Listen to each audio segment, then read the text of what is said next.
Hi guys, how are you? Happy Thursday. Oh my goodness, I feel like I have such a big glare. Okay, hold on. I might actually have to move out of this really bad place because it is just a little too sunny. So much better.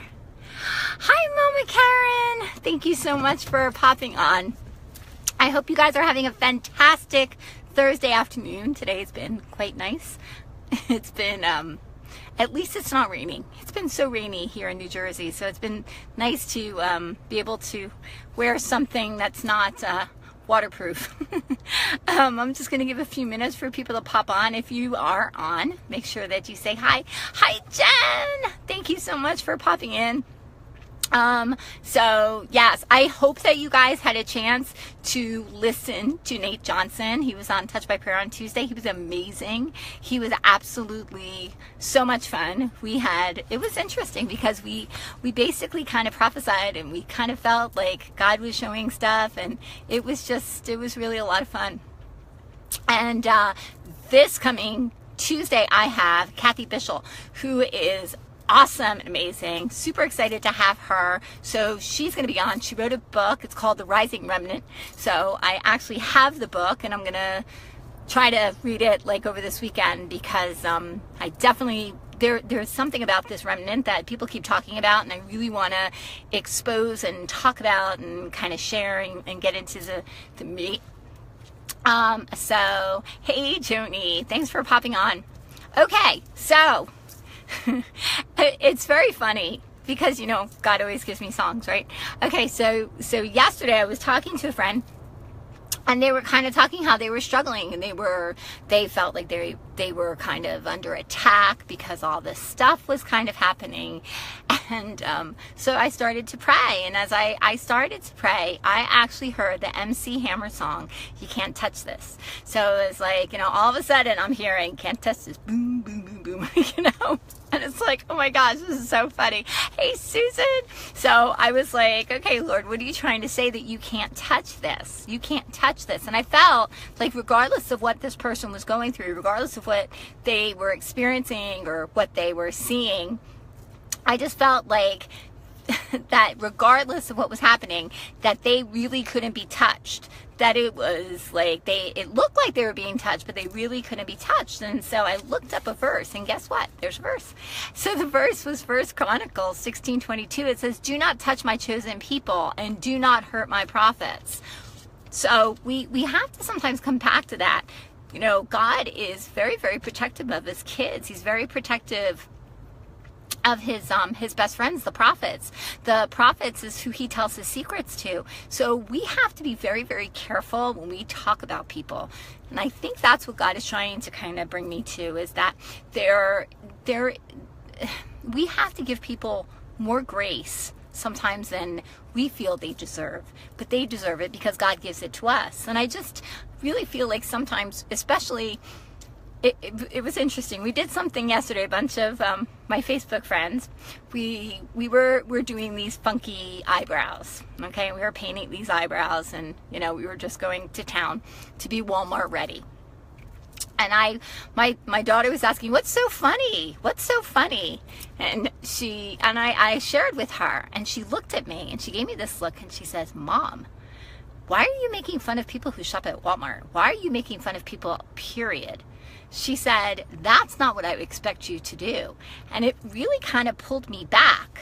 And I said, okay, she's right. I mean, she's absolutely right. Those words should not come out of my mouth. I should not be making fun of anybody because we don't know what they're walking through. We don't know what they're dealing with. We don't know that perhaps the outfit that they chose to go shopping in is the only outfit they own, or that it was a hand-me-down, or that nobody's ever taught them how to do makeup properly, or that they feel that they look beautiful in doing their eyebrows extremely pronounced, you know? But what we think of as funny to somebody else, it's really who they are, and we have no right to do that. And I was like, wow, to hear that from my daughter, to hear that I shouldn't be doing those things, it really kind of hit me. And I actually apologized. I went to bed last night and I was like, Lord, I'm so sorry.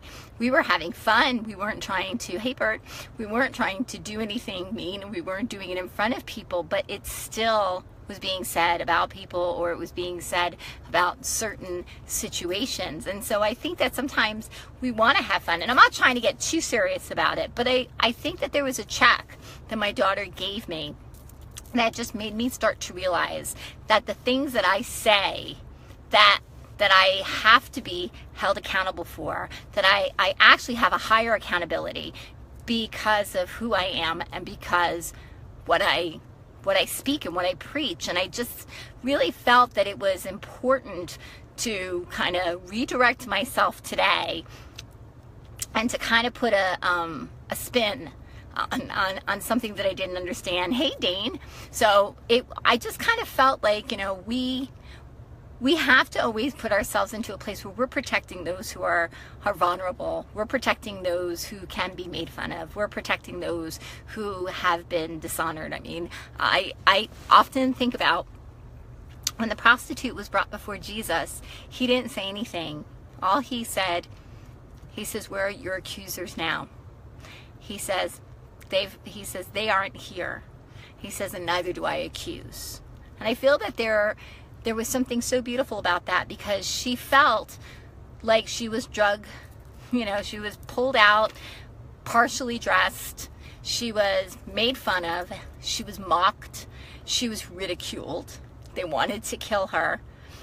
But Jesus looked at her and he goes, I'm not going to judge you. He says, I'm not here to make fun of you or to make you feel bad. He said, so neither do I accuse. And it's been like kind of sitting in me, and I was like, okay, Lord, so we have to be those who don't accuse. We have to be those who don't make fun of things. Look, I love to laugh. I find funny in things. I'm sorry, I do, which makes me human. And God loves to laugh because I always hear him laughing. So there is laughter. And it is fun when somebody is trying to, specifically like in movies, trying to make fun of something. I think that that's okay, but to see an average, ordinary person and to make fun of them, I think that we have to be a little more careful. Wow, I can't believe I'm talking about this. Okay, so I went on a trip a couple of years ago. It was a while ago, and I was with, I'll put it this way, I was with very influential people who had money, and I was in a beautiful, beautiful location. And my heart was so saddened because the entire time in this beautiful place, very extravagant place, the people that I was with, all they did is they made fun of other people, took pictures of people, ridiculed people, bullied people, but it was really, really sad. It was really hurtful. I was really broken by it. I just couldn't believe it. It was sort of like being in a movie, like one of those teen movies where you have the mean girls who say all the stuff. But this was real life. This wasn't a movie. This wasn't a show. This was real. This was their entertainment. This was something that made them laugh and feel good or feel better about. And it just really shook me. It really did, because it was to the point of, wow, I just never saw it. I just never saw it that way.